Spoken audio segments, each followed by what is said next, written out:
মানৱ ডেকা ডাঙৰীয়া বিধায়ক হোৱাৰ পিছৰে পৰা লখিমপুৰত এটা উন্নয়নৰ বঁটা বলিছে। এই কথাষাৰ সকলোৱে স্বীকাৰ কৰিব লাগিব। লখিমপুৰৰ মাজমজিয়াত এনেকুৱা কিছুমান অনুষ্ঠান শিক্ষা প্ৰতিষ্ঠান বিচাৰোঁ যাতে আমাৰ ছাত্ৰ ছাত্ৰীসকলে কাৰিকৰী শিক্ষাৰ বাবে বা বিভিন্ন ধৰণৰ কোচিঙৰ বাবে বাহিৰলৈ যাব লগা নহয়। তাত অপজিশ্যনে MLA জন গ'লে কি হ'ব? এতিয়া যদি 50 বছৰ পিছুৱাই আছে তেতিয়াতো 100 বছৰ পিছুৱাই যাব নহয়। ৰাইজে লাহে লাহে বুজি পোৱা হৈছে যে ভাৰতীয় জনতা পাৰ্টি মুছলমান বিৰোধী নহয়, ভাৰতীয় জনতা পাৰ্টি ইছলাম বিৰোধী নহয়, ভাৰতীয় জনতা পাৰ্টি বাংলাদেশী বিৰোধী।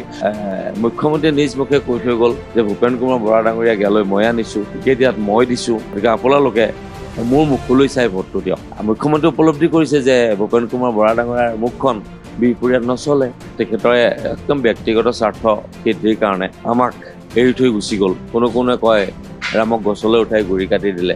বিজেপি দলত যোগদান কৰাৰ পাছত তেওঁলোকে মোক শ্মশান যাত্ৰা কৰি তাতে খৰি দি গা ধুই পেলাই তিতা খাইছে। এইটো অসমৰ ৰাজনীতিত এটা বিৰল দৃশ্য। এইটো গৌৰৱ গগৈয়ে বাধ্যত পৰি পেলাই মিত্ৰতা কৰিছে, নহ'লে অখিল গগৈৰ লগত কোনো পৰিস্থিতিতে গৌৰৱ গগৈ মিত্ৰতা কৰাৰ ইচ্ছা নাছিল। আসাম টক্সৰ এই বিশেষ অনুষ্ঠান ৰাজধানী এক্সপ্ৰেছৰ সৈতে মই প্ৰাণজিৎ শইকীয়া। ৰাজধানী এক্সপ্ৰেছ লৈ আজি আমি প্ৰৱেশ কৰিছোঁ লখিমপুৰ জিলাত। লখিমপুৰ জিলাৰ 5টাকৈ বিধানসভা সমষ্টি ঢকুৱাখানা, লখিমপুৰ, নৱগঠিত ৰঙানদী, নাওবৈচা আৰু বিহপুৰীয়া, এই 5টা সমষ্টিৰ নিৰ্বাচনী প্ৰেক্ষাপট কি, ভোটৰ কি ধৰণে ভোটক লৈ এই সমষ্টি কেইটাত চৰ্চা হৈছে, সেই বিষয়ে আমি লখিমপুৰবাসীৰ এই 5টা সমষ্টিৰ নহ'লেও অধিক সংখ্যক সমষ্টিৰ জনতাৰ মতামত ল'বলৈ চেষ্টা কৰিম। বিভিন্ন দল সংগঠনৰ নেতৃত্বৰ সৈতে কথা পাতিম আৰু সম্ভৱ হ'বলৈ আমি ৰাজনৈতিক দলৰ প্ৰতিনিধি বা প্ৰাৰ্থীসকলৰ সৈতেও কথা পতাৰ চেষ্টা কৰিম। আহক আমি আৰম্ভ কৰোঁ আমাৰ আজিৰ যাত্ৰা। লখিমপুৰ জিলাত মুঠ বিধানসভা সমষ্টি 5টা: ঢকুৱাখানা, নাওবৈচা, লখিমপুৰ, ৰঙানদী আৰু বিহপুৰীয়া। এতিয়া কথাটো হৈছে যে এই সমষ্টিটোৰ মানে সামগ্ৰিকভাৱে জিলাখনৰ ঢকুৱাখানা আৰু বিহপুৰীয়া সমষ্টিটোক বাদ দি বাকী 3টা সমষ্টি প্ৰায় লখিমপুৰ টাউনক কেন্দ্ৰ কৰিয়ে চলাৰ দৰে বুলি ক'লে ভুল কৰা নহ'ব। এই 3টা সমষ্টি বা আটাই 5টা সমষ্টি সন্দৰ্ভত আমি জিলাখনৰ বিভিন্ন প্ৰান্তলৈ গৈ বিভিন্নজনৰ মতামত লোৱাৰ চেষ্টা কৰিম। পদপথত, চাহৰ দোকানত মতামত লোৱাৰ চেষ্টা কৰিম। সামগ্ৰিকভাৱে ইয়াৰ ৰাজনৈতিক বাতাবৰণ এই মুহূৰ্তত কেনে চলিছে। আমাৰ সৈতে গগৈ ডাঙৰীয়া আছে, তেখেত অসম জাতীয়তাবাদী যুৱ ছাত্ৰ পৰিষদৰ জিলা সাধাৰণ সম্পাদক। মই আপোনাৰ ওচৰলৈ আহিছোঁ। অৰাজনৈতিক সংগঠন, তথাপিতো কোনো মানুহেই ৰাজনীতিক এৰাই চলিব নোৱাৰে। আপোনালোকেও নোৱাৰে, আমিও নোৱাৰোঁ, কোনেও নোৱাৰোঁ। কি দেখিছে সামগ্ৰিকভাৱে লখিমপুৰৰ 5টা সমষ্টিৰ পৰিৱেশ? হয়, লখিমপুৰৰ 5টা বিধানসভাৰ সমষ্টিৰ ভিতৰত যদি আমি চাবলৈ যাওঁ, সামগ্ৰিকভাৱে গোটেই প্ৰেক্ষাপটটো যদি আমি চাবলৈ যাওঁ, কোনো এটা ৰাজনৈতিক দলৰ ভাৱে একপক্ষীয়ভাৱে বঁটা বলা নাই। ইয়াৰ মাজতে আমি দুটামান কথা খুব ক'বই লাগিব। যিটো বিগত সময়ত আছিলে প্ৰতিষ্ঠান বিৰোধী ঢৌ, যিটো বিজেপি চৰকাৰখনে এটা কথা খুব স্পষ্ট ৰূপত কৈছিলে যে পৰিৱৰ্তন অনাৰ স্বাৰ্থত চৰকাৰ সলনি কৰিব লাগে। তাৰ স্বাৰ্থতে সৰ্বানন্দ সোণোৱালক চৰকাৰ গঠন কৰিছিলে। তাৰপাছত হিমন্ত বিশ্ব শৰ্মাই মুখ্যমন্ত্ৰী ৰূপে তাৰ পাছৰ সময়ত ল'লে। কিন্তু এতিয়া মূল কথাটো হৈছে কি, যিটো পৰিৱৰ্তনৰ কথা চৰকাৰখনে কৈছিলে, কিন্তু সেই পৰিৱৰ্তন সঁচা অৰ্থত যে নহ'ল, সেই কথা কিন্তু এতিয়া মানুহে হৃদয়ংগম কৰিছে। যিটো ব্যৱস্থাৰ পৰিৱৰ্তনৰ কথা কৈ চৰকাৰখনে গাদী দখল কৰিছিলে, সেই ব্যৱস্থাটো পৰিৱৰ্তন নহ'ল। পৰিৱৰ্তন হ'ল আঁচনিৰ। সূতা কম্বলৰ ঠাইত কংগ্ৰেছে যি সূতা কম্বলৰ ৰাজনীতি কৰিছিলে, সেই সূতা কম্বলৰ ৰাজনীতিৰ পৰিৱৰ্তন হ'ল। এতিয়া সূতা কম্বলৰ ঠাইত তেখেতসকলে আপোনাৰ 1250 টকা বা তেনেকুৱা ধৰণৰ আঁচনিবোৰ, খুব যিবোৰ কথাই আজি সামাজিক ব্যৱস্থাটো বা যুৱ প্ৰজন্মৰ মাজত কোনো ধৰণৰ বিশেষভাৱে চাপ পেলাব নোৱাৰে। গতিকে এই কথাটো নিশ্চিত যে বিজেপি নেতৃত্বাধীন এই চৰকাৰখনে যেনেকুৱা ধৰণৰ মানুহক সস্তীয়া মানসিকতাৰে যিবোৰ ধৰণৰ আঁচনি আনিছে, এই আঁচনিখিনিয়ে কিন্তু মানুহৰ মাজত বিশেষভাৱে প্ৰভাৱ পেলাব পৰা নাই। গতিকে তেওঁলোকে যিটো ভাবিছিলে যে এই আঁচনিসমূহৰ জৰিয়তে তেখেতসকলে এই 26ৰ নিৰ্বাচনৰ বৈতৰণি পাৰ হ'ব, কিন্তু সেইটো বুমেৰং হৈছে। তেখেতসকলে নিশ্চিতভাৱে এই আঁচনিৰ জৰিয়তে এই 2026ৰ নিৰ্বাচন পাৰ হ'ব নোৱাৰে। ভোটাৰ ৰাইজ সঠিক আৰু সচেতন। গতিকে লখিমপুৰ জিলাৰ 5টা বিধানসভাৰ সমষ্টিটো খুব সচেতনভাৱে ৰাইজে চাই আছে। কোনো একপক্ষীয়ভাৱে কোনো এটা ৰাজনৈতিক দললৈ বতাহ বলা নাই। মানে আপুনি এইটো কথা ক'ব বিচাৰে যে একপক্ষীয়ভাৱে বতাহ বলা নাই বা NDA শাসকীয় মিত্ৰজোঁট আশ্বস্ত হ'বলগীয়া পৰিৱেশ লখিমপুৰত নাই? নিশ্চিতভাৱে আমি যদি চাওঁ, আমি প্ৰত্যক্ষ ৰাজনীতিত যদিও নাথাকোঁ, কিন্তু গোটেই বিষয়খিনি আমি যদি খুব সূক্ষ্মভাৱে আমি দৃষ্টি দি থাকোঁ, গতিকেলৈ একপক্ষীয়ভাৱে NDA গোটৰ ফাললৈ কোনো ধৰণৰ বতাহ বলা নাই। কিন্তু তাৰ বিপৰীতে এটা আণ্ডাৰগ্ৰাউণ্ড এটা বতাহ বলি আছে, কিন্তু সেইটো হয়তো প্ৰতিষ্ঠান বিৰোধীও বতাহ হ'ব পাৰে। ধন্যবাদ। নিৰ্বাচনৰ খবৰ ল'বলৈ আহি লখিমপুৰৰ এখন হোটেলত কেইজনমান লোকৰ সৈতে, এখন ৰেষ্টুৰেণ্টত কেইজনমান লোকৰ সৈতে কথা পাতিবলৈ লৈছোঁ। মই পূৰ্বেই কৈছোঁ যে লখিমপুৰৰ 5টা সমষ্টি NDAৰ প্ৰাৰ্থী আছে, 4টাত BJPৰ প্ৰাৰ্থী, এটা সমষ্টিত অসম গণ পৰিষদে প্ৰাৰ্থী দিছে।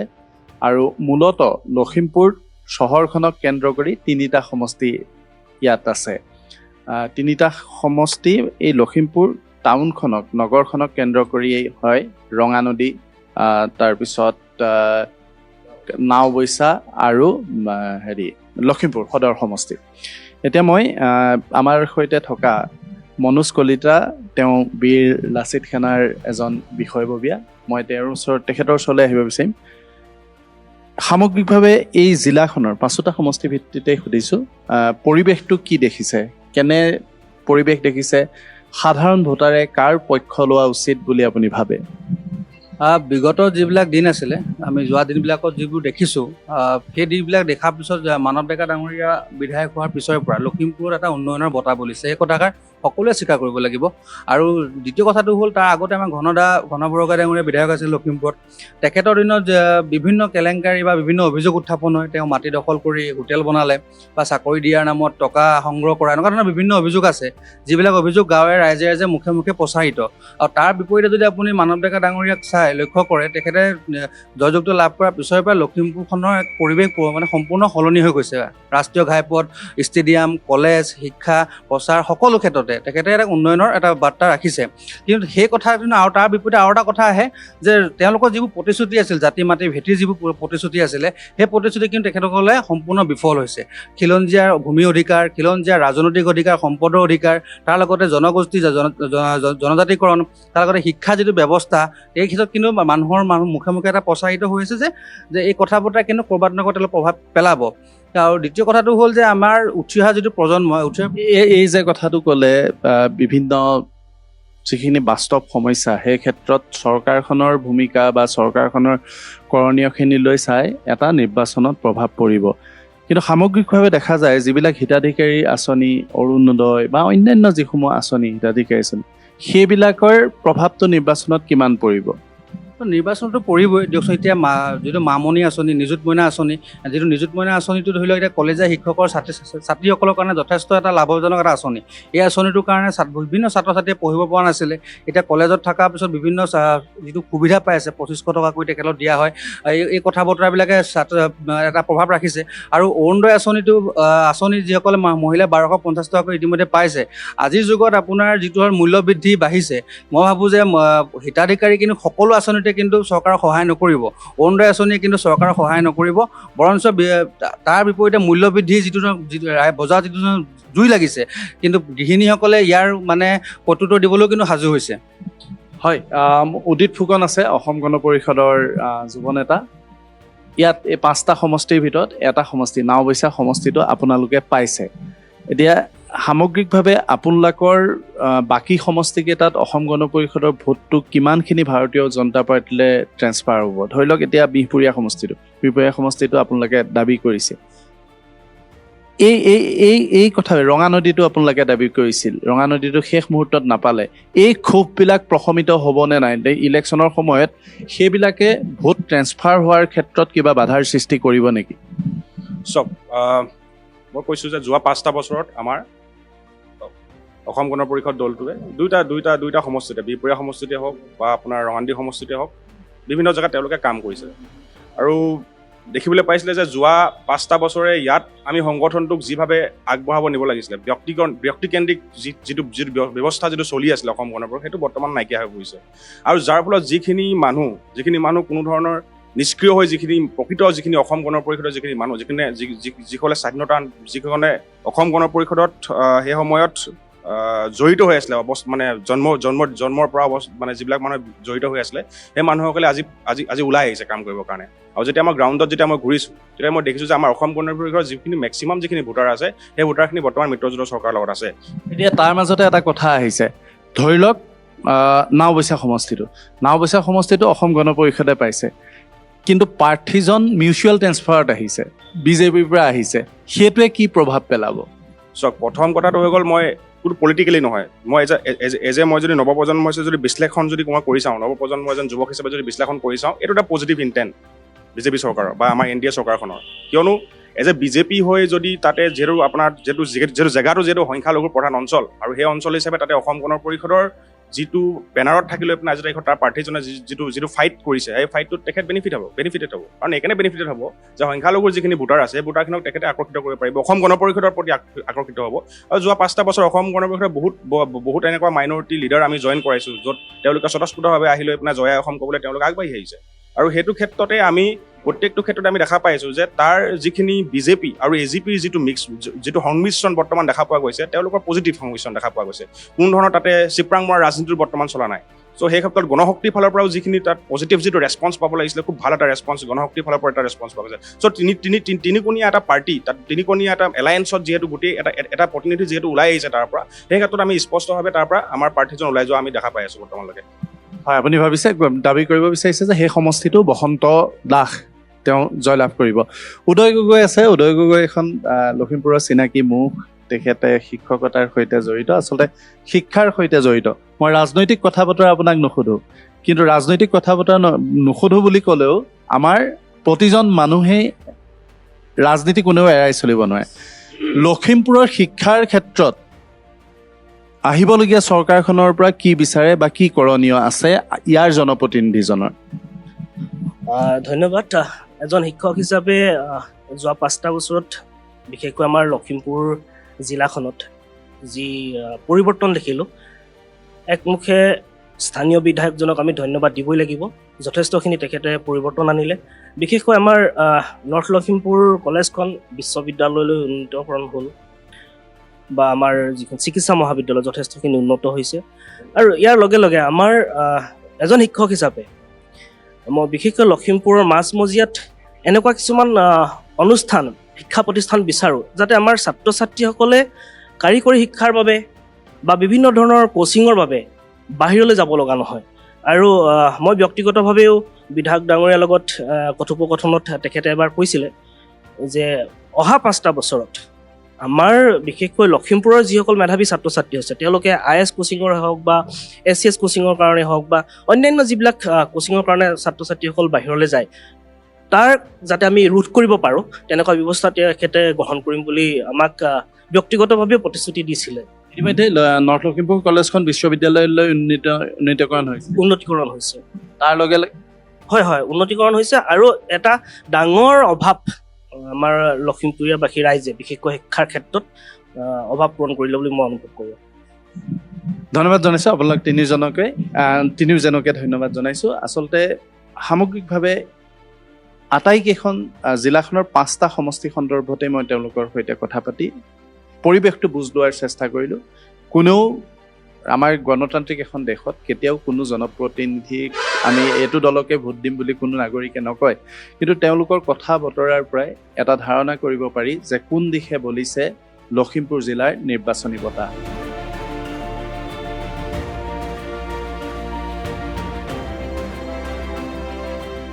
এই মুহূৰ্তত মই উপস্থিত আছোঁ ৰঙানদী সমষ্টিৰ অন্তৰ্গত হাৰমতিত, আৰু হাৰমতিত নিৰ্বাচনী প্ৰচাৰ চলাই থকাৰ মাজতেই মই লগ পাইছোঁ এই সমষ্টিৰ ভাৰতীয় জনতা পাৰ্টীৰ যুৱ প্ৰাৰ্থী ঋষিৰাজ হাজৰিকাক। মই এই অনুষ্ঠানলৈ আপোনাক প্ৰথমতে স্বাগতম। ধন্যবাদ প্ৰাঞ্জিতা, আপুনি আমাৰ এনেকুৱা এটা ভিতৰুৱা অঞ্চললৈ আহিল, তাৰ কাৰণে আপোনাক ধন্যবাদ জ্ঞাপন কৰিছোঁ। প্ৰথম কথাটো হৈছে, কি প্ৰতিশ্ৰুতিৰে ঋষিৰাজ হাজৰিকা ভোটাৰৰ কাষলৈ গৈছে? এই ৰঙানদী সমষ্টিক লৈ, নৱগঠিত সমষ্টি, এই সমষ্টিক লৈ আপোনাৰ সপোন কি? চাওক, মই আগতেই কৈছিলোঁ, আপুনি যদি লক্ষ্য কৰে যে মই ৰঙানদীৰ নেতা নহয়, ৰঙানদীৰ মই বেটা।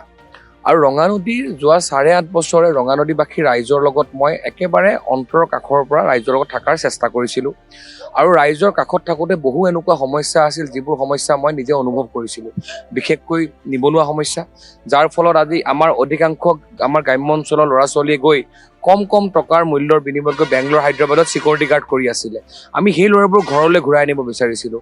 আমাৰ ইয়াতে ইনফ্ৰাষ্ট্ৰাকচাৰ নাছিলে, আমাৰ ইয়াতে ৰাস্তা ঘাটৰ ব্যৱস্থা নাছিল। কংগ্ৰেছৰ 70 বছৰৰ অপশাসনৰ ফলত আমাৰ ৰাইজক কৰা যোৱা 5 বছৰ কংগ্ৰেছৰ বিধায়ক ভৰত নৰহে কৰা বিশ্বাসঘাতকতাৰ ফলত ৰাইজে যি এটা সাংঘাতিক অৱস্থাত ভুগিব লগা হৈছিল, ইয়াৰ পৰা ৰাইজে পৰিত্ৰাণ বিচাৰিছিলে। আৰু আমি যেতিয়া ৰাইজৰ মাজলৈ গৈছিলোঁ, ৰাইজে যেতিয়া নিজৰ ল'ৰাটোক ৰাজনৈতিক নেতা হিচাপে পাইছিলে, ৰাইজে মোক সেইকাৰণে আঁকোৱালি লৈছে।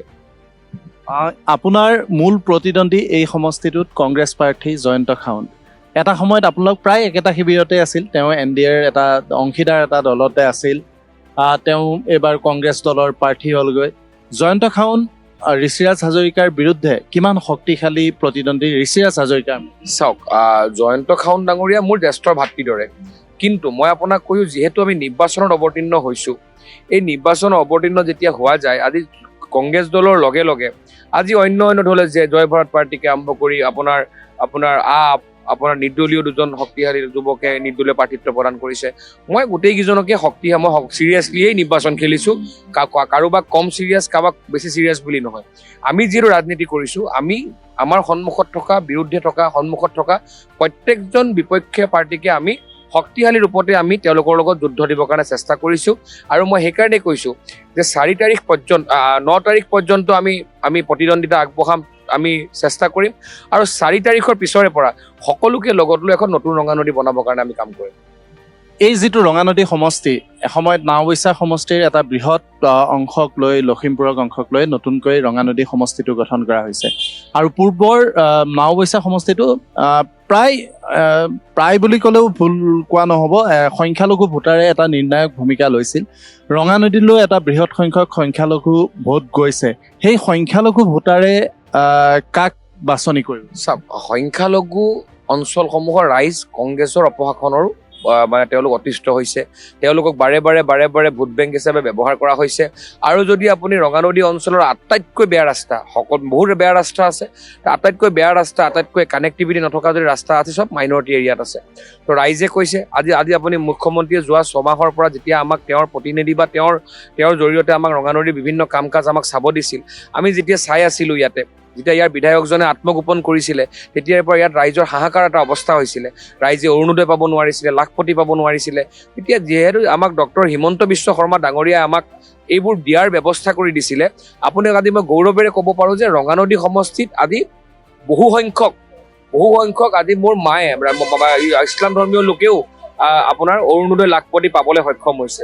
ৰাইজে লাহে লাহে বুজি পোৱা হৈছে যে ভাৰতীয় জনতা পাৰ্টি মুছলমান বিৰোধী নহয়, ভাৰতীয় জনতা পাৰ্টি ইছলাম বিৰোধী নহয়, ভাৰতীয় জনতা পাৰ্টি বাংলাদেশী বিৰোধী। আৰু আমি কৈ আছোঁ যে ৰঙানদী বিধানসভা সমষ্টিত থকা ইছলাম ধৰ্মীয় লোকসকল বাংলাদেশী নহয়, তেওঁলোক অসমীয়া। কিন্তু কংগ্ৰেছে বাৰে কৈ আছে যে ইয়াত থকা আজি যুৱনগৰত থকা, আজি বালিডিঙত থকা, আজি ৰামপুৰত থকা লোকসকল হেনো বাংলাদেশী। মই ক'ব বিচাৰোঁ তেওঁলোক খিলঞ্জীয়া অসমীয়া, আৰু আমাৰ কংগ্ৰেছ দলটোৱে বাৰে ক'ব বিচাৰে তেওঁলোক বাংলাদেশী। তো মই ভাবোঁ ৰাইজে নিজকে নিজে যি তিৰস্কাৰ, আজি যি সংখ্যালঘু লোকসকলক কংগ্ৰেছে যি তিৰস্কাৰ কৰিছে বাৰে বাংলাদেশী বুলি কৈ, আজি তেওঁলোকক যি বাৰে তিৰস্কাৰ কৰে, তাৰ প্ৰত্যুত্তৰ এবাৰ সংখ্যালঘু ৰাইজেও দিব। যিহেতু সংখ্যালঘু ৰাইজে জানে যে যিজন ল'ৰাই এবাৰ ভাৰতীয় জনতা পাৰ্টি NDA প্ৰাৰ্থী হৈছে, এগৰাকী হিন্দু মাৰ পুত্ৰ, এগৰাকী মুছলমান ভাইৰ ভায়েক আৰু এজন খ্ৰীষ্টান ভায়েকৰ ককায়েক। তো সেইকাৰণে মই ইয়াতে কৈছোঁ যে মোৰ কাৰণে মই এজন গৌৰৱী হিন্দু সনাতনী যুৱক। মই শংকৰ গুৰুজনাৰ, মাধৱ গুৰুজনাৰ লগতে মই সনাতনী সভ্যতাক বিশ্বাস কৰোঁ। তাৰ লগে লগে মই কেতিয়াও অন্য ধৰ্মক মই সমালোচনা কৰি আগবঢ়া নাই, কাৰণ মোৰ বিষয়ে যে আটাইতকৈ ডাঙৰ ধৰ্মটো হৈছে উন্নয়ন। এই জিলাখনৰ 5টা সমষ্টিতে, সমগ্ৰ ৰাজ্যতে মই জিলাখনৰ কথাই সুধিছোঁ, একত্ৰিতভাৱে বিৰোধীয়ে প্ৰাৰ্থী দিছে। ইয়াত দিছে জয়ন্ত খাউণ্ডক, কাষৰ আপোনাৰ সমষ্টিটোত ৰাম ভূঞাক প্ৰাৰ্থিত্ব প্ৰদান কৰিছে, ঘন বুঢ়াগোহাঁই আছে লখিমপুৰত।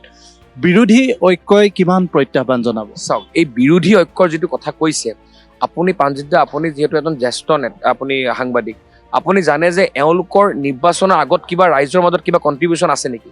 তেওঁলোকে বহাগৰ সময়ত অহা কুলি চৰাইৰ নিচিনাকে তেওঁলোক ৰাইজৰ ওচৰত ৰাজনীতি কৰিছে। তেওঁলোকে ৰাইজক কেতিয়াবা চিকিৎসাৰ কাৰণে কাম কৰিছে নেকি? বানপানীৰ সময়ত দেখা পায় নেকি? এইবোৰ ৰাইজে ঘৰত যেতিয়া বিপদ হয় ৰাইজৰ ওচৰত কেতিয়াবাকৈ দেখা দিছে নেকি? ৰাইজে এতিয়া এটা সময় আছিল ৰাইজে ৰাজনীতিৰ কাৰণে ভোট দিছিলে, এতিয়া ৰাইজে সমাজ নীতিৰ কাৰণে ভোট দিয়ে। এইবাৰতো মই আপোনাক কৈছোঁ সমাজ পৰিৱৰ্তনৰ কাৰণে ৰাইজে ভোট দিব। আৰু যিহেতু ডক্টৰ হিমন্ত বিশ্ব শৰ্মা ডাঙৰীয়াৰ উন্নয়নৰ যি অনিৰুদ্ধ যাত্ৰা ৰাইজে দেখা পালে, এই অনিৰুদ্ধ যাত্ৰা দেখাৰ পিছত মই নাভাবোঁ যে ৰাইজে কিছুমান ৰাইজৰ কিছুমান মিথ্যাচাৰ কথাত ৰাইজ যাব। আৰু এইবাৰ মই আপোনালোকক ক'লো পোনে পোনে আপুনি ভাৰতীয় জনতা উত্তৰ অসমততো মই ভাবোঁ কংগ্ৰেছ শূন্য হ'ব।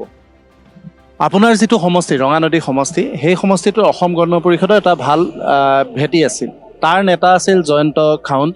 তেওঁ কংগ্ৰেছলৈ যোৱাৰ পিছত অসম গণ পৰিষদৰ ভেটিটো তাত কেনেধৰণৰ হৈ আছে, আৰু এই অসম গণ পৰিষদৰ ভোটটো ঋষিৰাজ হাজৰিকালৈ মানে NDA প্ৰাৰ্থীজনলৈ ট্ৰেন্সফাৰ হ'ব নে নাই? চাওক, যিসকল লোকে অসম গণ পৰিষদ কৰিছিলে তেওঁলোকে জয়ন্ত খাউণ্ড কৰা নাই কেতিয়াও। তেওঁলোকে অসম গণ পৰিষদ কৰিছে। এতিয়া অসম গণ পৰিষদৰ ঋষিৰাজ হাজৰিকাই হওক বা কোনোবাই হওক, NDA প্ৰাৰ্থী যোনে হৈছে তেওঁলোকৰ লগত আছে। আজি মোৰ অসম গণ পৰিষদৰ যিমানবোৰ আঞ্চলিক আছে, এই আঞ্চলিকসমূহৰ মই প্ৰায় অধিকাংশ আঞ্চলিকৰ লগত মোৰ কথা হৈছে। তেওঁলোকে আমাৰ হৈ ভোট ভিক্ষা কৰি আছে।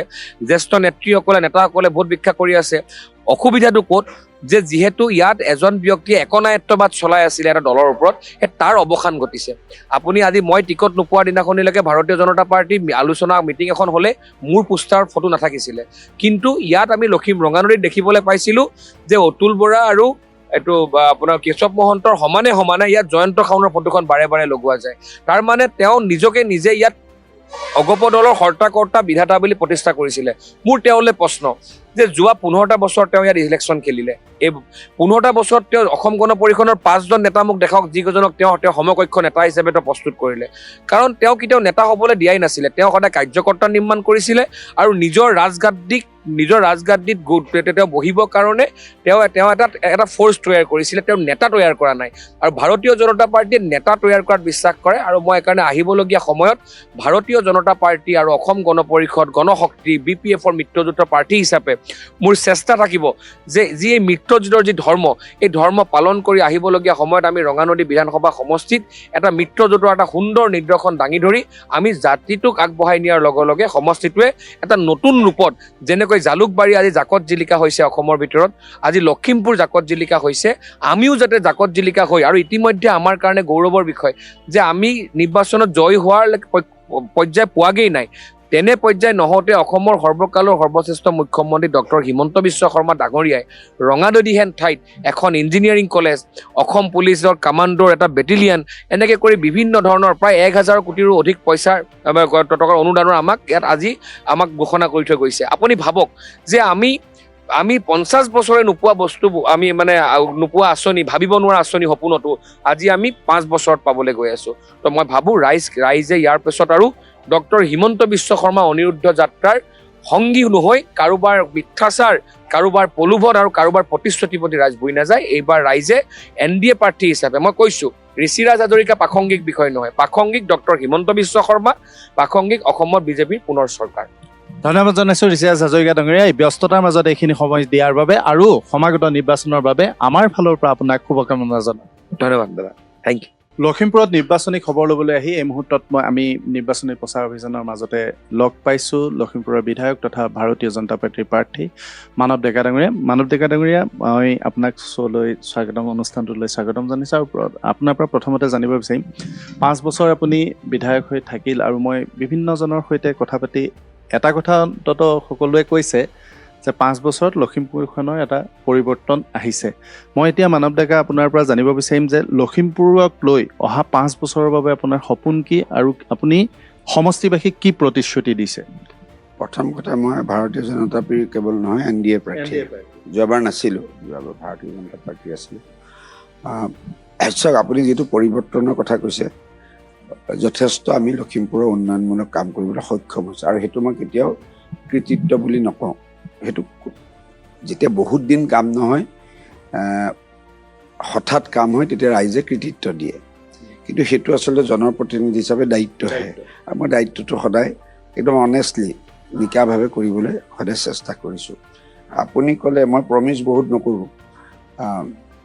যোৱা 5 বছৰত আমি প্ৰায় 3,000 কোটিমান টকাৰ ইয়াতে ইনফ্ৰাষ্ট্ৰাকচাৰ কাম কৰিছোঁ আৰু যোৱাবাৰ মই কাম কিছু শিকিবলগীয়া হৈছিলে ৰাজনৈতিক কাম আৰু চৰকাৰী কামৰ মাজত পাৰ্থক্য আছে মই কাম শিকিবলগীয়া আছে খুঁটি নাটি মাৰি এইবাৰ মই এক্সপাৰ্ট হৈ গৈছোঁ কামত মই নিজে জানোতো কেনেকৈ দিছপুৰত চলিব লাগে দিল্লীত কেনেকৈ চলিব লাগে সেইখিনি মই জানো আমাৰ বেছিক প্ৰব্লেম আছিলে কানেক্টিভিটি ইছ্যুবিলাক আছিলে ৰাস্তা পদূলি দলং ফ্লাইঅভাৰ বিভিন্ন ইনফ্ৰাষ্ট্ৰাকচাৰ যিখিনি বস্তু অবিহনে এখন চহৰত এমপ্লয়মেণ্ট জেনেৰেট কৰা বা ইকনমিক গ্ৰোথ বহুত সহজ নহয় বুজি পাইছেনে সেই কামখিনি মোটামুটি 80% আমি কৰিলোঁ আৰু মই গোটেইবিলাক কাম খুব প্লেনিং কৰি কৰোঁ যেনেকৈ ধৰক আজি আমাৰ ইনফ্ৰাষ্ট্ৰাকচাৰ ক্ষেত্ৰতে অসমৰ বাকীবিলাক চহৰৰ মাষ্টাৰ প্লেন আৰ্বান ডিপাৰ্টমেণ্টে কৰে মই দিল্লী স্কুল অফ আৰ্কিটেক্সাৰৰ পৰা কৰাইছোঁ সেইকাৰণে one of the best master plan Lakhimpur আমি 30 কিলোমিটাৰ ৰেডিয়াছ লৈছোঁ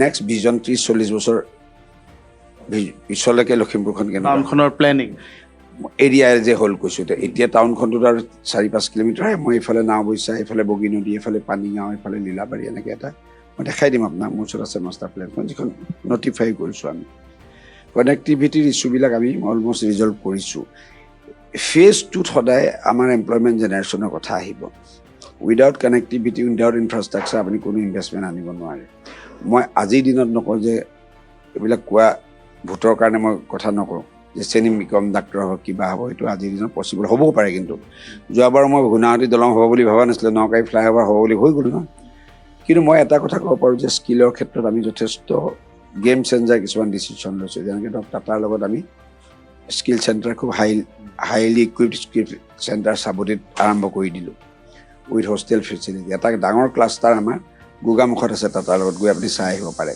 আৰু নৰ্থ লখিমপুৰখন যেতিয়া কলেজখন যেতিয়া মই ইউনিভাৰ্চিটি কৰিলোঁ তাৰ মেইন ফ'কাছ এৰিয়াটোৱে আছিলে মোৰ এমপ্লয়মেণ্ট জেনেৰেশ্যনৰ কিন্তু নতুন যিটো কেম্পাছ তাবুৰামতাইত নৰ্থ লখিমপুৰ ইউনিভাৰ্চিটি কেম্পাছ সেইটো আমি ছায়েন্স এণ্ড টেকন'লজি কেম্পাছ কৰিছোঁ তাতে আমি মেইনলি ৰবটিক ছেমি কণ্ডাক্টৰৰ লগত ৰিলেটেড বস্তু বা আজিৰ যুগৰ লগত ৰজিতা খুৱাই কোৱালিফিকেশ্যনবিলাক দি এমপ্লয়মেণ্ট অপৰচুনিটিজ এক্সপ্ল'ৰ কৰা হেল্থ কেয়াৰত আমি যাব বিচাৰিছোঁ পেৰামেডিক্সৰ ধৰক নাৰ্ছ এগৰাকীয়ে আমি যদি তাৰ নাৰ্ছ এগৰাকীয়ে নাৰ্ছিং শিকায় লগত যদি জাপানীজ ইংলিছ শিকাই পিনে আমি যাতে ফৰেন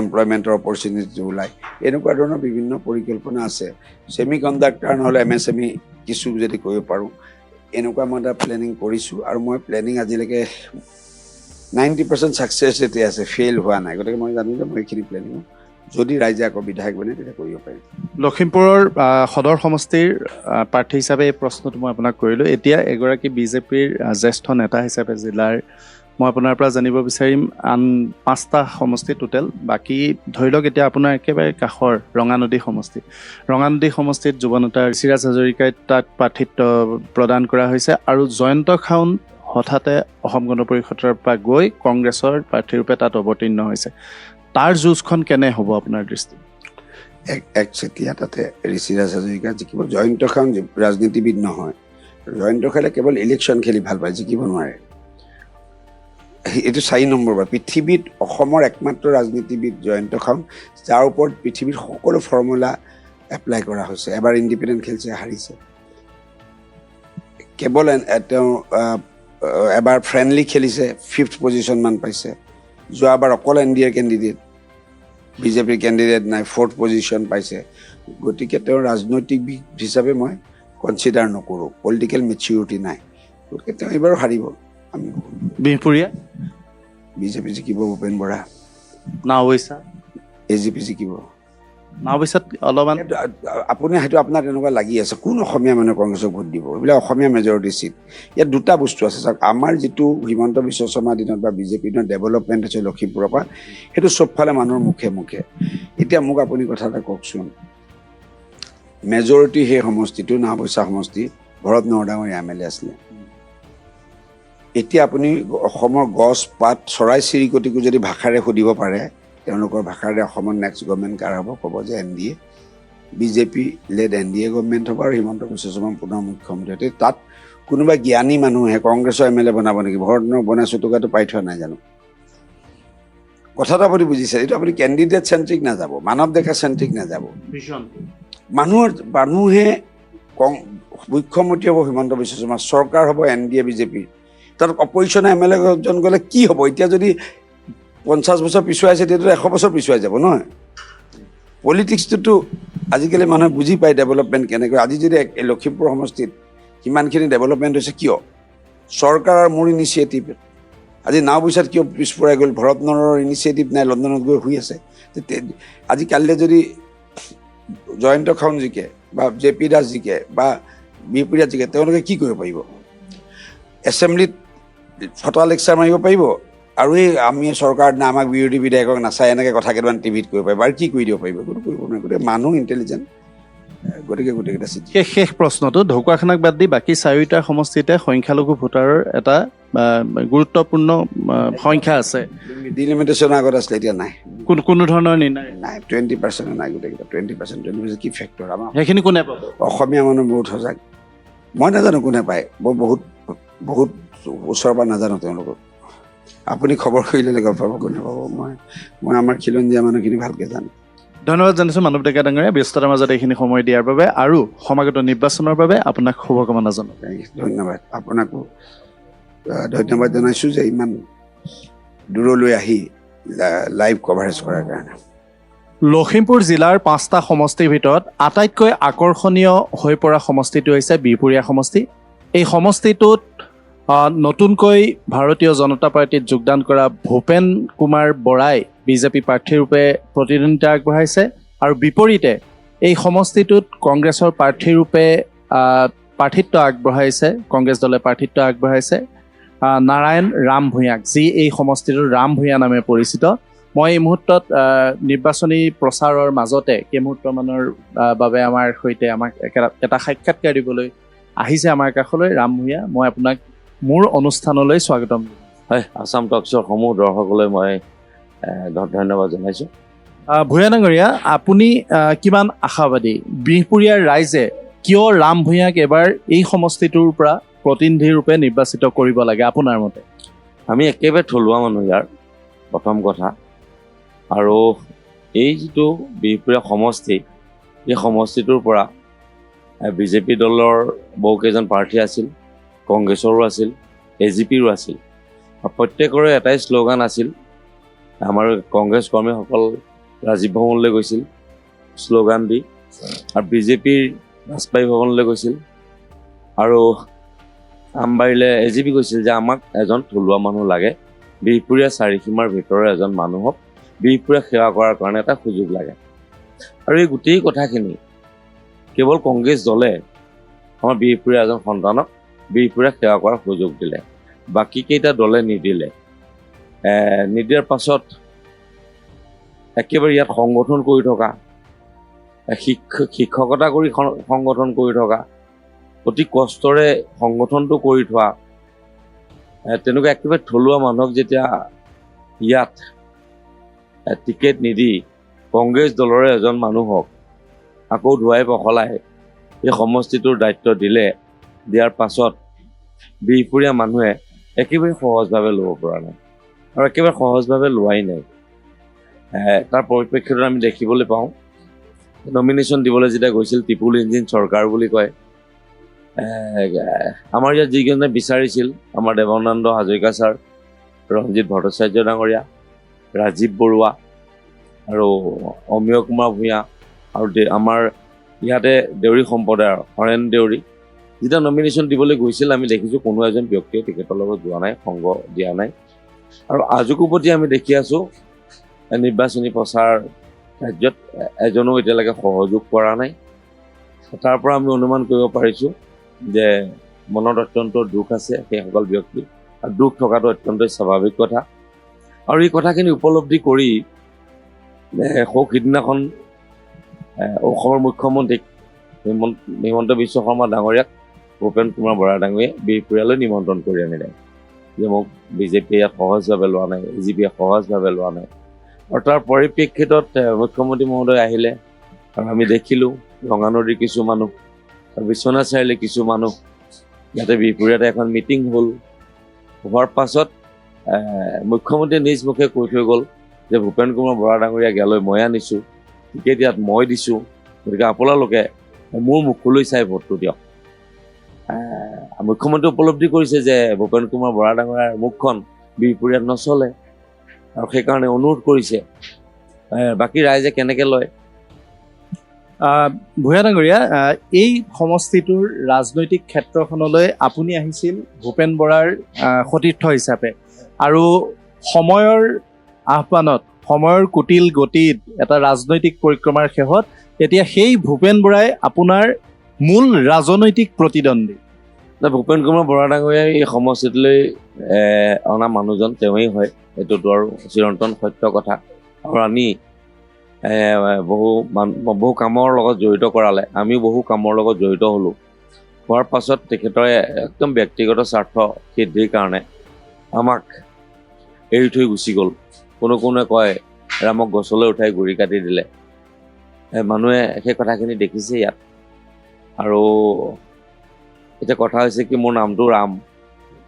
মোৰ দেউতা 5 বছৰ বয়সতে কৰ্কট ৰোগত ঢুকাইছিল, আৰু তাৰ আগতেই মই ঘৰৰ সৰু আছিলোঁ যিহেতু, গোটেইকেইটা ককাই ভাই গোটাই লৈ দেউতাই কৈ থৈ গৈছিল যে মোৰ ঘৰখনত যদি ঈশ্বৰৰ নাম হেৰাই যাব বুলি ভাবি মোৰ নামটো ৰাম বুলি ৰাখি থৈ গ'ল।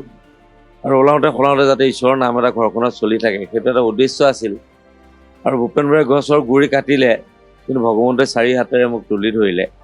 আৰু তাৰ পাছত অসমৰ প্ৰথমবাৰ ইতিহাসত কংগ্ৰেছৰ টিকেট প্ৰথমবাৰৰ কাৰণে প্ৰথমখন লিষ্টত 19 নম্বৰত আহিছে। তাৰ কাৰণে মই গৌৰৱ গগৈ ডাঙৰীয়াক ধন্যবাদ দিছোঁ, কংগ্ৰেছ সকলো কৰ্মীক ধন্যবাদ দিছোঁ। এতিয়া কথাটো হৈছে যে ইয়াত এটা সময়ত ভূপেন বৰাই সংগঠন কৰিছিল, কংগ্ৰেছ দল কৰিছিল, আপুনি তেওঁৰ সতীৰ্থ আছিল। সেই কংগ্ৰেছৰ পুৰণা যিসকল কৰ্মী, তাৰ কিমান সংখ্যকক ভূপেন বৰাই লগত লৈ যাব পাৰিলে বিজেপিলৈ? দল কৰিছিলে, সংগঠন কৰিছিলে, সংস্কাৰ কৰা নাছিলে। মই সংস্কাৰ কৰিলোঁ। আজি যিকেইজন ব্যক্তি তেখেতৰ লগত দেখিছে, সেইকেইজন ব্যক্তিক মই মোৰ লগত ৰাখিবলৈ বিচৰা নাছিলোঁ। আৰু মোৰ লগত যেতিয়া ৰাখিবলৈ বিচৰা নাই, তেওঁৰ লগলৈ যোৱাটো স্বাভাৱিক, যিহেতু কোনোবা এটা জেগাততো থাকিব লাগিব। মই বাছি যিকেইজন মানুহক ৰিজেক্ট কৰিছোঁ, আৰু বাছি তেওঁ সেইকেইজন তেওঁৰ লগত আছে, আৰু তাতকৈ এজনো মানুহ নাই। কথাটো হৈছে যে পূৰ্বৰ যিসকল বিজেপিৰ কৰ্মী বা বিজেপিৰ তৃণমূল পৰ্যায়ৰ নেতা, তেওঁলোকে আপুনি কৈছেই যে দেৱানন্দ হাজৰিকা নাহিল, অমীয় কুমাৰ ভূঞাক দেখা নাই, ৰঞ্জিত ভট্টাচাৰ্যক দেখা নাই, ৰাজীৱ বৰুৱাক দেখা নাই। এই বিজেপিৰ পুৰণি কৰ্মীসকলৰ কিমান সংখ্যকৰ সমৰ্থন ৰাম ভূঞাই পাব? মই বহু সংখ্যকেই পাম। মই বহু মানুহৰ লগত কথা পাতিছোঁ। ভূপেন কুমাৰ বৰা ডাঙৰীয়াই টিকেটটো পোৱাৰ পাছত এনেকুৱা জ্যেষ্ঠ বিজেপি মানুহ আছে, মোক কৈছে ৰাম আজি 3 দিন চোলা জ্বলা নাই ঘৰখনত। তেনেকুৱা বহুত মানুহে মোক কৈছে। বহু মানুহে দুখ পাইছে। যিজন মানুহক 10 বাৰ বিভিন্ন নামাকৰণ দি পেলাই হৰুৱাই থৈছে, আৰু সেইজন মানুহকে এতিয়া আঁকোৱালি ল'বলৈ সহজভাৱে পৰা নাই। কেলে বিহপুৰীয়াৰ মানুহ অলপ আৱেগ আছে সকলোৰে, একেবাৰে ল'ব বিচৰা নাই। আমি সকলোৱে জনা কথাটো হ'ল, যিহেতু তাতকৈও বেছি আমি জনাতকৈও বিহপুৰীয়াবাসীয়ে খুব ভালকৈ জানে যে ৰাম ভূঞা আৰু ভূপেন কুমাৰ বৰাৰ মাজত যিটো বন্ধুত্ব, সেই বন্ধুত্বটো বিহপুৰীয়াৰ সকলোৱে দেখিছে, আৰু বাহিৰৰ বহুতে শুনিছে। এই নিৰ্বাচন আহিব আৰু যাব, তাৰপিছত ভূপেন কুমাৰ বৰাৰ সৈতে ৰাম ভূঞাৰ বন্ধুত্ব কি পৰ্যায়ত থাকিব? বন্ধুত্ব মানে মোৰ বন্ধুত্বটো আছিলে ৰাজনৈতিক বন্ধুত্ব। 2006 চনৰ পৰা যেতিয়া জাতীয় কংগ্ৰেছত ইলেকশ্যন খেলিবৰ কাৰণে টিকেট পাইছিল, তেতিয়াৰ পৰা বন্ধুত্বটো আৰম্ভ হৈছিল। আৰু যিদিনাখন আমাক সংগ এৰি এই দলটোৰ ভিতৰৰ সকলো কথা বিজেপিক দাৰৰ বাতৰি দ্বাৰে দি যিটো কথা তেওঁ এই সমষ্টিটোৰ পৰা ক'লে, আমি সকলোৱে লজ্জা হোৱাৰ পাছত আৰু সম্বন্ধও বিচ্ছেদ হ'ল। সম্বন্ধ নাই এতিয়া, বন্ধুত্ব নাই এতিয়া সেই বন্ধুত্ব নাই, বন্ধুত্ব নাই এতিয়া। ৰাজনীতি বন্ধুত্ব আৰম্ভ হৈছে, আৰু ৰাজনীতিত শেষ হৈছে। কংগ্ৰেছ দলে এটা বিৰোধী মিত্ৰজোঁট কৰিছে ৰাইজৰ দল, অসম জাতীয় পৰিষদ বা বাওঁ দলসমূহৰ সৈতে, জননীতি কাঠাৰৰ দলো আছে। এই বাকী যিকেইটা বিৰোধী দল, ৰাইজৰ দল, জাতীয় পৰিষদ, সেই দলসমূহৰ ভোটটো ৰাম ভূঞালৈ ট্ৰেন্সফাৰ হ'বনে নাই? আমি এখন নিৰ্বাচনী কমিটি পাতিছোঁ। আমাৰ নিৰ্বাচনী কমিটিখনৰ আমি সভাপতি হিচাপে ৰাখিছোঁ অসম জাতীয় পৰিষদৰ সন্মানীয় দুৰ্গা শইকীয়া ডাঙৰীয়া, আৰু আমি উপসভাপতি হিচাপে ৰাখিছোঁ আমি ৰাইজৰ দলৰ সভাপতিক, সমষ্টি কমিটিৰ সভাপতিক।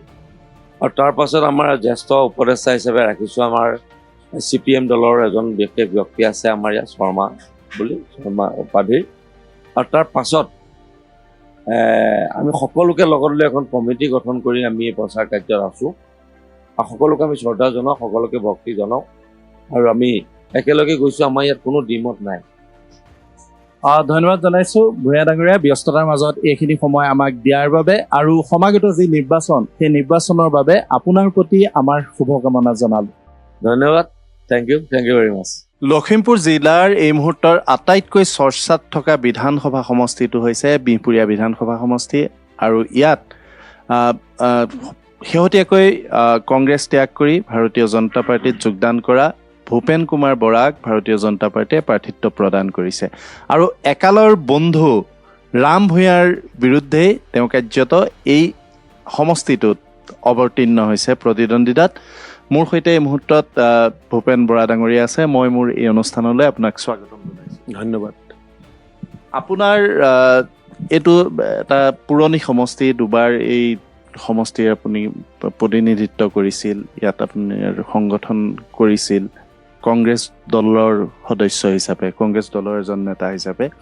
এতিয়া এই সমষ্টিটোলৈ এটা নতুন পৰিচয়েৰে অহাৰ পিছত এই সমষ্টিত থকা পুৰণি কাৰ্যকৰ্তাসকলে, ভাৰতীয় জনতা পাৰ্টীৰ পুৰণি কাৰ্যকৰ্তাসকলে আপোনাক কি ধৰণে আদৰি লৈছে?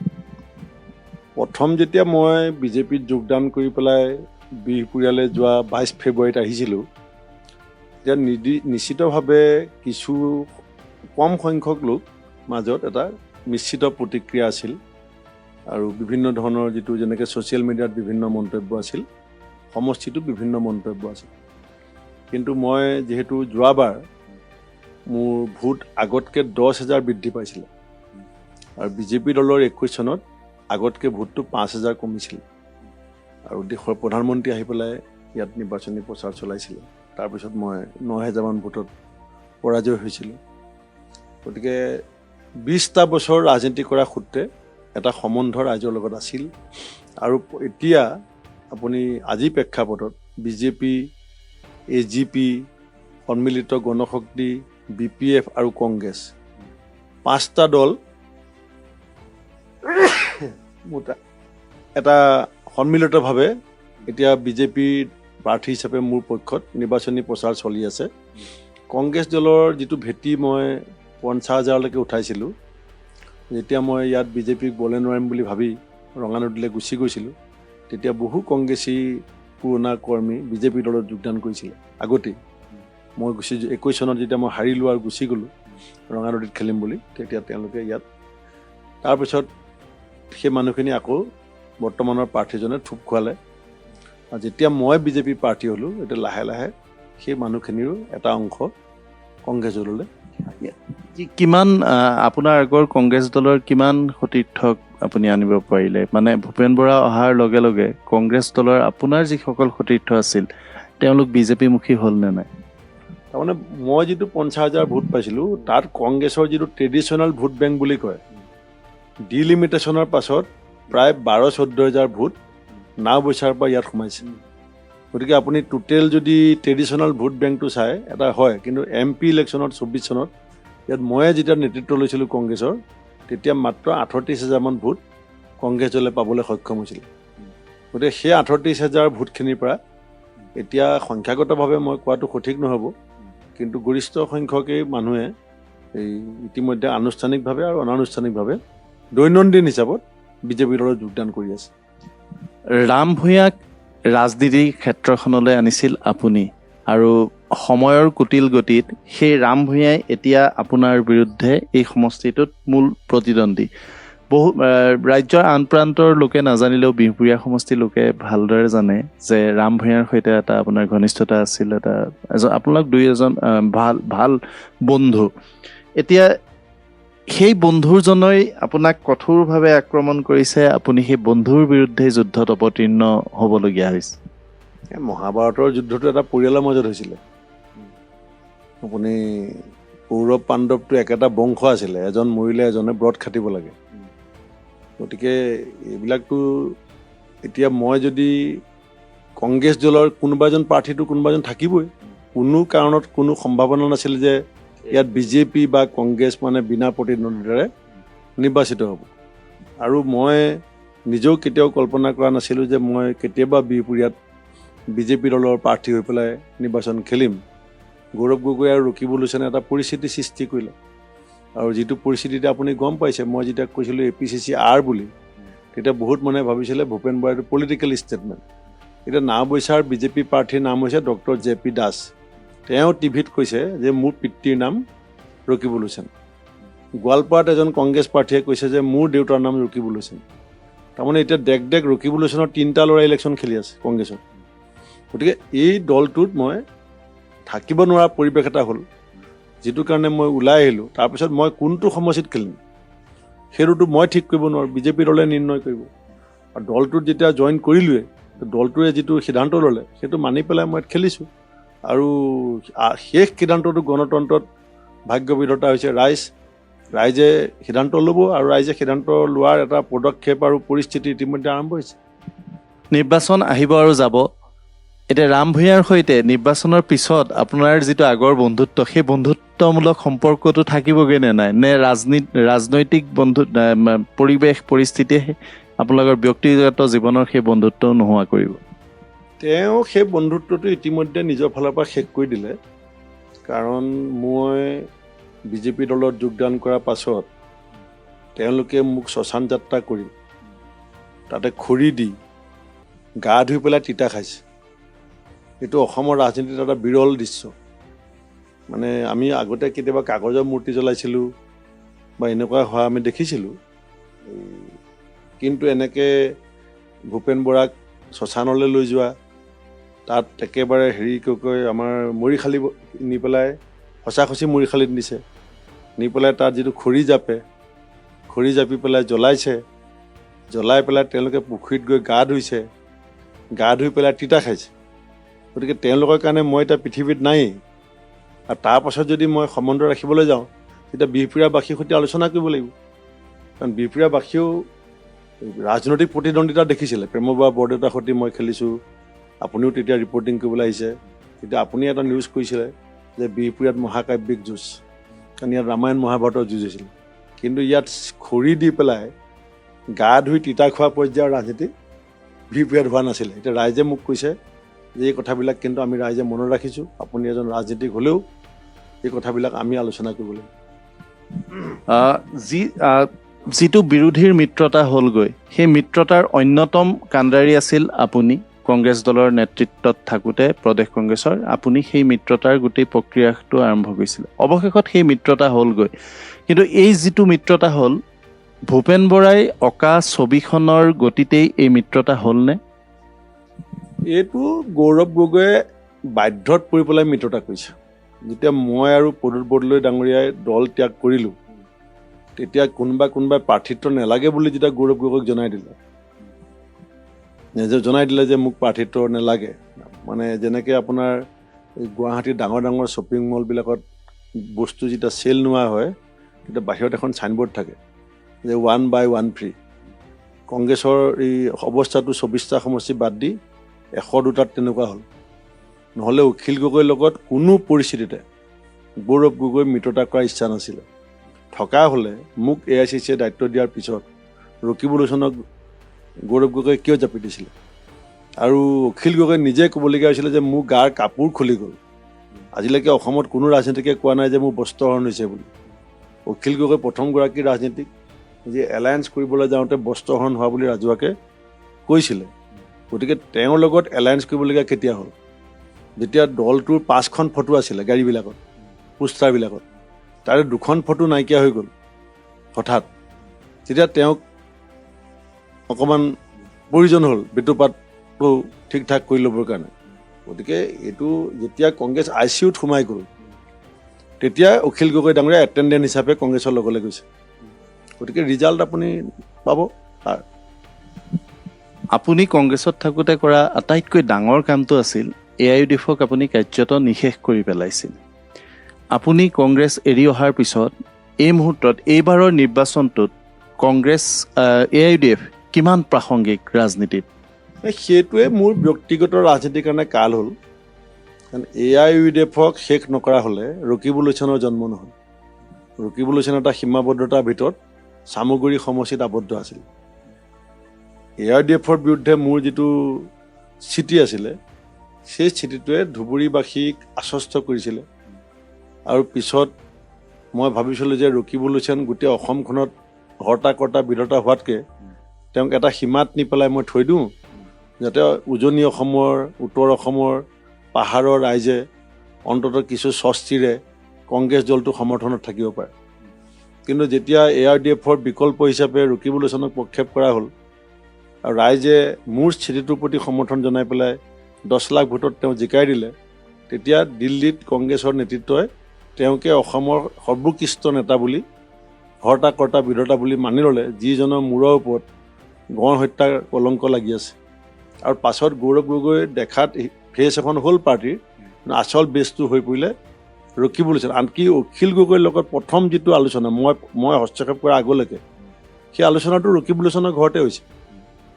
মোৰ দিনততো লিলি হোটেলত হওঁতে গৌৰৱ গগৈ কৈছিলে ধাবাত হ'ব, তাৰপাছততো এলায়েন্সৰ প্ৰথম আলোচনা ৰকিবুলেশ্যনৰ লগতে হৈছে। আৰু মই 21 নম্বৰ অভিযোগটো কি আছিলে মোৰ, যে মোক AICCয়ে দায়িত্ব দিছিলে এলায়েন্স ওপৰত। 48 ঘণ্টাৰ পাছত গৌৰৱ গগৈ ৰকিবুলেশ্যনক দিছিলে। অৰ্থাৎ গৌৰৱ গগৈ ৰকিবুলেশ্যনক ভাল পাব পাৰে, বেয়া পাব পাৰে, বাদ দি আজি চলিব নোৱাৰে। আপোনাৰ সমষ্টিৰ প্ৰসংগলৈ আহিছোঁ। মোৰ শেষ প্ৰশ্নটো, এই সমষ্টিত অসম গণ পৰিষদৰ এটা ভাল ভেটি আছিল এটা সময়ত, এতিয়াও তেওঁলোকৰ এটা বেছ আছে।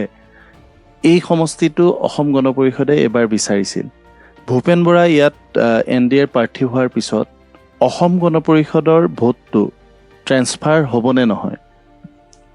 মই এই 16 চনত আৰু 21 চনত পৰাজয়ৰ যি কেইটামান 2-3টা কাৰণ থাকে, তাৰ 1 নম্বৰ কাৰণটো হৈছে AGP BJPৰ এটা অতি সাংঘাতিক পাৰস্পৰিক বুজাবুজিৰ মাজত হোৱা নিৰ্বাচনটো। কাৰণ আগতে মই দুবাৰ যেতিয়া জিকিছিলোঁ, তেতিয়া AGP আৰু BJP বেলেগ বেলেগ প্ৰাৰ্থী আছিলে। দুবাৰ যেতিয়া হাৰিছোঁ, AGP BJP একেলগে খেলিছিল। এইবাৰ মই যেতিয়া প্ৰাৰ্থিত্ব পালোঁ, তেতিয়া অসম গণ পৰিষদৰ নেতৃত্ব, ইয়াতে আমাৰ মাখন তামুলী ডাঙৰীয়া অৱসৰপ্ৰাপ্ত অধ্যাপক, তেখেত দলটোৰ নেতৃত্বত আছে। মই তেখেতৰ ঘৰত গৈ পেলাই দুবাৰ কথা পাতিছিলোঁ। আৰু তাৰপাছত তেখেতে এতিয়ালৈকে বহুকেইখন সভাত মোৰ লগত সং দিছে। তাৰ লগতে দলটোৰ গোটেই মানুহখিনি ভাগ হৈ লৈ পেলাই তেখেতসকলে চোতাল সভা আৰম্ভ কৰিছে। গতিকে মই ভাবোঁ যে আগত যিমান AGP BJP এলায়েন্সটো মধুৰ আছিলে, এইবাৰ সুমধুৰ হ'ব।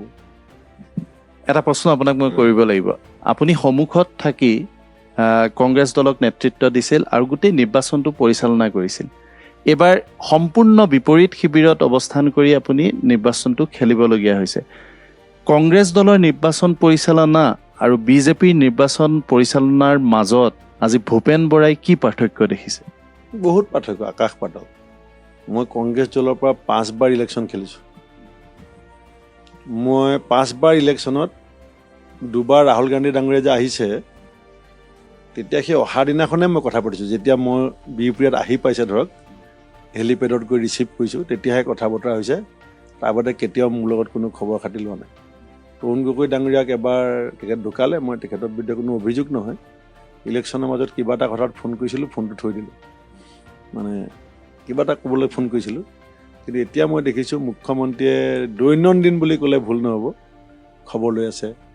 তাৰপিছত দলীয় কাৰ্যকৰ্তাবিলাকে প্ৰথম যেতিয়া মই BJPত যোগদান কৰিছিলোঁ, তেতিয়া ইয়াত প্ৰাৰ্থিত্ব প্ৰত্যাশীসকলে আৰু বিভিন্ন কাৰ্যকৰ্তাই এই পুৰণা 9জন নে 8জন প্ৰাৰ্থী আছিলে, তেনেকৈ বহুতা বিভক্ত হৈ আছিলে। কিন্তু যেতিয়া মোৰ প্ৰাৰ্থিত্ব ঘোষণা হ'ল, এতিয়ালৈকে এজন BJP কাৰ্যকৰ্তাক চৌকছ কৰিবলগীয়া হোৱা নাই, এজন BJP কাৰ্যকৰ্তাক এক্সপেল কৰিবলগীয়া হোৱা নাই। কিন্তু মই 5 বাৰ ইলেকশ্যন খেলোঁতে 10জন মানুহক কংগ্ৰেছত ইয়াত এক্সপেল কৰিবলগীয়া হৈছিলে, চৌকছ কৰিবলগীয়া হৈছিলে, এনেকুৱা পৰিস্থিতি আছিলে। গতিকে এই যিটো ডিচিপ্লিন ইণ্টাৰনেল ডেম'ক্ৰেচিত আছে, সেইটো কংগ্ৰেছত ময়ো সভাপতি আছিলোঁ, ইমান আমি চেষ্টা কৰি পৰা নাছিলোঁ। ধন্যবাদ জনাইছোঁ ভূপেন বৰা ডাঙৰীয়া, ব্যস্ততাৰ মাজত এইখিনি সময় দিয়াৰ বাবে। আৰু আমি আপোনাক সমাগত যি নিৰ্বাচন, সেই নিৰ্বাচনৰ বাবে শুভেচ্ছা জনালোঁ। ধন্যবাদ।